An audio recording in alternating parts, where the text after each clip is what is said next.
తిరుమల శ్రీవారి పరకామణి కేసు వ్యవహారంలో ట్విస్టుల మీద ట్విస్టులు వెలుగులోకి వస్తున్నాయి. ఇప్పటికే పరకామణి కేసు వ్యవహారానికి సంబంధించి హైకోర్టు వరకు వెళ్ళింది. తాజాగా హైకోర్టు చేసిన కొన్ని సంచలన వ్యాఖ్యలు ఏవైతే ఉన్నాయో ఇప్పుడు అక్కడ ఆ కేసు రాజీ పడే విషయంలో లోక్ అదాలత్కి వెళ్ళడం కానీ, అలాగే ఆ సమయంలో వ్యవహరించిన కొంతమంది పోలీసుల తీరును తాజాగా హైకోర్టు తప్పుపట్టింది. తప్పుపట్టడమే కాదు, పోలీసులే కుట్రదారులు అయ్యుంటారు అని అభిప్రాయపడడం, వాళ్ళ మీద చర్యలు తీసుకోవాలి అని అనుకోవడం. అంటే కేసు బలహీనపరచడంలో పోలీసులు నిజంగా కుట్రదారులు అయ్యారు అనేది ఇక్కడ హైకోర్టు అభిప్రాయపడడం మరొక ట్విస్ట్గా మారిందా ఈ కేసులో? ఏం జరగబోతోంది? ఇదే అంశం మీద చర్చించే ప్రయత్నం చేద్దాం. సార్, వాస్తవానికి చాలాసార్లు చర్చించుకున్నాను దీని మీద. కాకపోతే ట్విస్టుల మీద ట్విస్టులు ముందే అయిపోయింది. ఆయన ఎవరైతే ఉన్నారో ఆయన తిరుమలకి ఆస్తులు రాసిచ్చేశారు, రాజీ పడిపోయారు, లోక్ అదాలత్ అంతా అయిపోయింది అనుకున్నప్పుడు అది గత ప్రభుత్వ హయాంలో జరిగింది, లేదంటే అప్పుడు టీటీడీ చైర్మన్ లేదంటే వీళ్ళందరూ చేశారు అనేది రాజకీయంగా తీసుకొచ్చారు. ఇప్పుడు కోర్టు కూడా ఈ తరహా వ్యాఖ్యలు చేయడం ఒక్కసారి అంటే నిజంగా దీని వెనక ఒక పెద్ద కుట్ర ఏమన్నా నడిచిందని అనుకోవాలా? నేను ఇంతకుముందు కూడా చెప్పా, ఇది కుట్ర అనుకోవడం అమాయకత్వం. ఎవరికి వాళ్ళు దేవుడికి మంచి చేయాలని అనుకున్నారు. ఆ మంచి ఒకళ్ళకి చెడు అనిపించింది, చట్ట ప్రకారం చెడు అనిపించింది. ఇప్పుడు ఇది మేబీ దీంట్లో పెద్దవాళ్ల పోరాటం మధ్యలో బలి పశువులు అవుతున్నది సామాన్య ఉద్యోగులు. ఇప్పుడు మొన్న చచ్చిపోయిన సివిఎస్ఓగా చేసిన ఏవిఎస్ఓగా చేసిన ఆయన చచ్చిపోయాడు. అతను ఏం పాపం చేశాడు? పట్టుకున్నాడు రవికుమార్. పట్టుకుంటాం అతను చేసిన పాపం నెంబర్ 1. నెంబర్ 2, ఇప్పుడు ఇందులో సింపుల్ నైతికత, అనైతికత, చట్టము, చట్ట వ్యతిరేకత. ఇక్కడ కొన్ని కులాల పట్ల కొంతమందిలో ఒక రకమైనటువంటి భావన ఉంటుంది. రెడ్డి సామాజిక వర్గానికి కావచ్చు, కాపు సామాజిక వర్గానికి కావచ్చు, బ్రాహ్మణ సామాజిక వర్గం అంటే కూసింత గౌరవం ఎక్కువ ఉంటుంది. మీరు అబ్జర్వ్ చేస్తే కనుక వాళ్ళకి ఎక్కువగా దండాలు పెట్టేది వీళ్ళే. ఈ కమ్మ సామాజిక వర్గానికి సంబంధించినంత వరకు బ్రాహ్మణుల మీద కొంత వ్యతిరేకత ఉంటుంది. అది దశాబ్దాల నుంచి వచ్చినటువంటి ఒక కాన్సెప్ట్. పూజిస్తారు, నడుస్తుంది. వీళ్ళు ఇచ్చినంత అతి గౌరవం వాళ్ళు ఎవరు. మీరు రెడ్లు, కాపులు, వైశ్యాసు వీళ్ళు ఇచ్చినంతగా బ్రాహ్మణులకి, అర్చకులకు కానీ వీళ్ళ దగ్గర నుంచి ఉండదు అంత. ఈవెన్ మీకు కమ్మ పూజారులు కూడా ఉన్నారు తెలుసా. అంటే అట్లాగా వీళ్ళకి సంబంధించినటువంటి సిస్టమ్ వీళ్ళకు ఉంది. వీళ్ళు ఎకో సిస్టంలో ఇది అంటే సామాజిక డామినేషన్ యాక్సెప్ట్ చేయరు. అది ఒక కాన్సెప్ట్ నడుస్తుంది. ఇప్పుడు అతను ధర్మారెడ్డి కావచ్చు, లేకపోతే సుబ్బారెడ్డి కావచ్చు, వీళ్ళ ఫీలింగ్ ఎట్టా ఉంటుంది? తప్పు చేశాడు అతను, కరెక్టే. రవికుమార్ తప్పు చేయలేదని ఎవడు చెప్పలేదే, లేదా అతను తప్పు చేయట్లేదు శిక్షించద్దని కూడా ఎవడు చెప్పలే. తప్పు చేశారు, కేసు కూడా కట్టారు. కేసు కట్టారు చట్ట ప్రకారం. కేసు కట్టాక వాళ్ళ కుటుంబ సభ్యులు వచ్చి కాళ్ళ ఎళ్ళబడే, అయ్యా మా వాడు చేశాడు, మా ఆస్తి అంతా రాసి ఇచ్చేస్తాం, మమ్మల్ని వదిలేయండి అన్నాడు. ఎంత ఉంటుందంటే 14.5 కోట్లు ఉంటుందని చట్ట రికార్డుల ప్రకారం. టోటల్గా చూస్తే 150 కోట్లు ఉంటుంది అన్నారు. దేవుడికి 150 కోట్ల ఆస్తి వచ్చేస్తుంది అంటే ఈవో ఏమనుకున్నాడు, చైర్మన్ ఏమనుకున్నాడు, నేను దేవుడికి ఇంత సంపాదించి పెడుతున్నాను అనుకున్నాడు. అది వాళ్ళు తింటే తప్పు ఖచ్చితంగా. ఇందులో వాడిని శిక్షించకుండా వాళ్ళు గనక ఆ డబ్బులు వాళ్ళ పేరుని రాయించుకున్నారనుకోండి, ఖచ్చితంగా తప్పే, ఒప్పుకుతేరా. కానీ ఇక్కడ ఈ ఆస్తులు రాసిచ్చే విషయమే చట్టపరంగా జరగలేదు. చట్టపరంగానే జరిగింది, రిజిస్ట్రేషన్ కూడా జరిగింది. రిజిస్ట్రేషన్కి అయినటువంటి కాస్ట్ 50 లక్షల రూపాయలు ఒక మాజీ న్యాయమూర్తి గారు ఖర్చు పెట్టారు. అంటే ఆయన న్యాయమని భావించాడు కదా. కోర్టుకి తీర్పు మారుతుంది, కోర్టుకి న్యాయం మారుతుంది. సుప్రీంకోర్టుకి జడ్జిగా చేసినటువంటి ఆయనకి అది మంచి అనిపించింది, హైకోర్టు జడ్జి గారికి అది నేరం అనిపించింది. అది తేడా, సింపుల్ లాజిక్. ఇక్కడ జరుగుతున్నది అదే. ఇక్కడ విచిత్రం డిబేట్ అలా. లోక్ అదాలత్తులు చట్ట ప్రకారం కేసు నమోదు చేశాక ఆ కేసు రాజీ అన్నటువంటిది ఈవో చెప్పకుండా రాజీ చేసుకుంటారా? ఈ అంశం మీదన ఆ రోజున ఈవో దగ్గర నుంచి, చైర్మన్ దగ్గర నుంచి, అప్పుడున్నటువంటి ఐజీ స్థాయి అధికారులు, ఎస్పీ స్థాయి అధికారులు అందరూ మాట్లాడుకున్నారు. వాళ్ళందరూ కూర్చుని మాట్లాడుకున్నాక వాళ్ళందరం కూడా దేవుడికి సేవ చేస్తున్నామనే ఫీల్ అయ్యారు. అంతేగాని అందులో నాకు ఒక ఇల్లు రాసి, నాకు ఒక షాప్ రాసి అని ఎవడు అడగల. అలా రాసుంటే ఈ పాటికి నిన్న హైకోర్టుకి ఇచ్చిన వేదికలో లెక్కిచ్చేవాళ్ళు కదా, వాళ్ళు ఈ స్థలం లాక్కున్నారు, ఈ స్థలం రాయించుకున్నారు అనేసి. ఏం లేదే ఆ రోజున బేసిక్గా జరిగింది. అయితే దీంట్లో ఖచ్చితంగా ఈవెన్ రిపోర్టర్లు కూడా డిఫర్ అవుతారు. ఈవెన్ ఇప్పుడు నా ఆలోచన ఒకటి ఉంటుంది, అక్కడ ఉన్న ఇంకో రిపోర్టర్ ఆలోచన ఖచ్చితంగా శిక్ష ఎందుకు పడకూడదు అంటారు. ఎస్ కరెక్ట్, అది కూడా వాళ్ళ వాదన కరెక్టే. భగవంతుడు ఏది నిర్దేశించాడంటే శిక్ష పడాలని నిర్దేశించాడు. డబ్బులు కాదు, నాకు బోల్డ్ అంత డబ్బులు వస్తలేవయా, ఇదే ఉంది, దొంగని నువ్వు చూపెడితే రెండవసారి దొంగ అనేవాడు భయపడతాడని. కానీ వీళ్ళ ఆలోచన ఎట్టుంటుంది, ఇంతకుముందు అనేక సార్లు పట్టుకున్నారు తర్వాత దొంగ ఆగట్లేదు కదా. ఈవెన్ హుండీలు దొంగలు ఎత్తుకుపోతున్నారు, గుళ్ళో నగలు దొంగలు ఎత్తుకుపోతున్నారు. వాళ్ళని శిక్షించేసినంత మాత్రం దొంగతనం ఆగుతోందా అంటే ఆగట్లేదు. అలాగని శిక్షించకపోతే దొంగలు మరింతగా పెట్టిరిగిపోతారు కదా. ఇది ఒక వాదనే. ఖచ్చితంగా వాదనలో పోతే బోల్డ్ అని పార్శ్వాలు ఉంటాయి. ఇక్కడ ఇందులో ఏంటంటే పాప భీతి అన్నటువంటిది ఆ రవికుమార్కి అప్పుడు వచ్చింది దొరికాక. బట్ ఏళ్ల తరబడి అతను దొంగతనాలు చేశాడట, లేకపోతే అతనికి అంత డబ్బులు ఎక్కడి నుంచి వచ్చినాయి. కానీ ఆ విషయంలో ఏళ్ల తరబడి చేసినా కూడా మీరు ఎట్లాగా అతన్ని వదిలేశారనేది వీళ్ళ లెక్క. కానీ ఏళ్ల తరబడి ఎప్పుడు దొరకలేదు, అతను దొరికింది ఇప్పుడే. కాబట్టి ఈ ఒక్క కేసులో చూస్తే $700 నోట్లు 70,000 80,000 అవుతుంది. 70,000 రూపాయలకి శిక్షించేది ఎంత ఉంటుంది బేసిక్గా? మ్యాక్సిమం అయితే కనుక ఒక వారం రోజులు 10 రోజులు. ఇప్పుడు మన సింహాచలంలో దొరికారు, స్టేషన్ బెయిల్ ఇచ్చి వదిలిపెట్టారు. తర్వాత శిక్ష ఏదన్నా వేస్తే 15 రోజులు వేస్తారో 20 రోజులు వేస్తారో తెలియదు. మ్యాక్సిమం తక్కువ డబ్బులకి తక్కువ శిక్షే పడుతుంది. ఆ శిక్ష అయినా అతనికి పడాలి కదా అన్నటువంటిది ఇప్పుడు వీళ్ళు అడిగేది. కానీ ఆ శిక్షతో కంటే కూడా ఇక్కడ దేవుడికి 150 కోట్ల రూపాయలు ఆస్తి తెచ్చి పెడుతున్నాం కదా అన్నది వీళ్ళ ఆలోచన. సింపుల్ ఇక్కడ బేసిక్గా. ఇప్పుడు దాంట్లో ప్రభుత్వం మారింది కాబట్టి పోలీసుల ఆలోచన ధోరణి కూడా మారింది. ఇప్పుడు ప్రభుత్వాలు మారే, ఇప్పుడు అప్పుడున్న పోలీసులు ఏం చెప్పారు, ఇట్లాగ అతను ఓకే అయ్యాడండి అందుకని లోక్ అదాలత్లో ఒప్పందం చేసుకుంటున్నాం. అప్పుడున్న ప్రభుత్వంలో ఉన్నటువంటి పోలీసులు అట్లా చెప్పారు.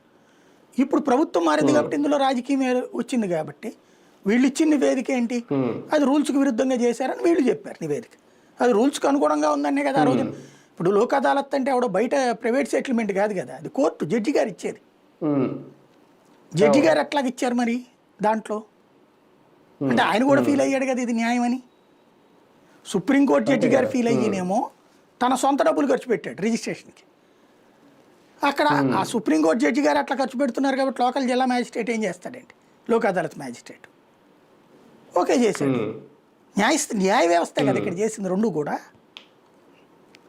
మరి ఇప్పుడు తప్పనాలా ఒప్పనాలా దీంట్లో?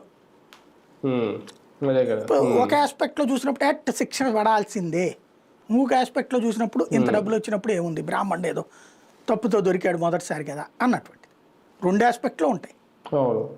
ఎవరేది అన్నటువంటిది అట్లా ఆలోచించుకోవచ్చు. కానీ సార్ ఒకటి ఇందులో 3 అంశాలు ప్రధానంగా. ఒకటి, ఈయనకి రవికుమార్ ఎవరైతే ఉన్నారో ఆయనకి ఆదాయానికి మించిన ఆస్తులు ఎలా వచ్చాయి అనే దాని మీద విచారణ పూర్తిగా చేయకుండా ఆస్తులు రాసిచ్చేస్తే లోక్ అదాలత్లో రాజీకి రెడీ అయిపోయారా? రెండోది, సరైన శిక్ష పడలేదు ఈయనకనేది. ఇప్పుడు 3వ అంశం, పోలీసుల మీద కూడా చర్యలు ఏమన్నా ఉంటాయా, చట్టపరంగా చర్యలు తీసుకోవాలా? ఈ 3 విషయాల్లో సిఐడి కానీ ఏసీబీ కానీ ఇప్పుడు మళ్ళీ విచారణ చేసే అవకాశం, లోతుగా వెళ్ళే అవకాశం. 3వది అయితే జరిగిపోతుంది అధికారుల మీద, పోలీసుల మీద. అప్పుడు ఉన్నటువంటి వాళ్ళు వైసీపీ గవర్నమెంట్లో పనిచేశారు కాబట్టి వాళ్ళ మీద కేసులు పెట్టే వ్యవహారం నడుస్తుంది. ఇప్పుడు వీళ్ళకి ఎవరి మీద కోపం ఉంటే వాళ్ళందరినీ పెట్టేస్తారు అక్కడ, ఎవరిని వద్దనుకుంటే వాళ్ళని కాపాడతారు. ఇక మీరు అన్నట్టు అతనికి ఆదాయానికి మించిన ఆస్తులు, అది తిరుమల ఏళ్ళ ఉద్యోగం కాదు, అది పోలీసు ఉద్యోగం కాదు, అది ఇన్కమ్ ట్యాక్స్ చూడాలి. ఎందుకంటే అతను టీటీడీ ఎంప్లాయ్ కాదు. టీటీడీ తరపున జిఎం గారులని ఇద్దరు ఉంటారు, పెద్ద జిఎం గారు చిన్న జిఎం గారు అని. రామానుజులు అక్కడ ఆలయ నిర్వహణని ప్రారంభించిన నాడు ఆ రోజుల్లో రోడ్లు ఇట్లాంటివి ఏమీ లేవు, పైనే ఉండి బ్రతకాలన్నమాట. భక్తులు వచ్చినటువంటి టైంలో ఇచ్చినటువంటి దాని ప్రకారం అదే మిరాసి వ్యవస్థ. అంటే అప్పుడు ఆయనతో వెంట వచ్చిన వాళ్ళని కొంతమందిని అక్కడ సెటిల్ చేసేసారు స్వామివారు. అలా సెటిల్ చేసినప్పుడు ఏమయ్యా, నువ్వు సన్నాయి పని మీరు చేయండి, అట్లాగే బ్రాహ్మణ పని మీరు చేయండి అర్చకులుగా, ఇట్లాగా మీరు ఊరేగింపులు చూడండి, ఇట్లాంటిది ఒక్కొక్కరికి ఒక్కొక్క విధి నిర్వహణ అప్పచెప్పారు. ఆ నిర్వహణ అంటే పెట్టి మరి మేము ఎట్లా బ్రతకాలి స్వామి మళ్ళీ మా బిడ్డలదంటే, మీకు ఇది మిరాసినయ్యా, తర్వాత మీ తరాలకు కూడా కొనసాగుతుందని ఆయన ఆనాడు వాళ్ళకి ఆశీర్వదించారు. మరి ఇవన్నిటి ఇప్పుడు డబ్బులు వచ్చినాయి, ఒక 100 రూపాయలు. ఈ 100 రూపాయల్లో పంతులు గారికి ఎంత ఇవ్వాలా, బ్యాండ్ మేళ వాళ్ళకి ఎంత ఇవ్వాలా, ప్రసాదం చేసే వాళ్ళకి ఎంత ఇవ్వాలా, ఇలా ఇచ్చే కార్యక్రమం అంతా పర్యవేక్షణ ఎవరు చేయాలా అంటే అప్పుడు జియర్ అనేటటువంటి ఒక వ్యక్తి ఆయన దగ్గర పనిచేసే శిష్యుడు ఉన్నాడు అనమాట. ఆ జియరే జియంగార్, అంటే తమిళనాడు భాషలో జియంగార్లు అంటారు అనమాట, మనం జియర్లు అంటాం అనమాట. అతని పేరు జియర్. ఆ తర్వాత వారసత్వంగా వచ్చిందే జియంగార్ల వ్యవస్థ. అది అంటే మన చిన్నజీర్ గారు వాళ్ళది కాదు. ఇక్కడ జీర్ అంటే వాళ్ళ భాషలో అక్కడ పరిరక్షకుడు అనమాట, కాపలాదారు వాస్తవంగా.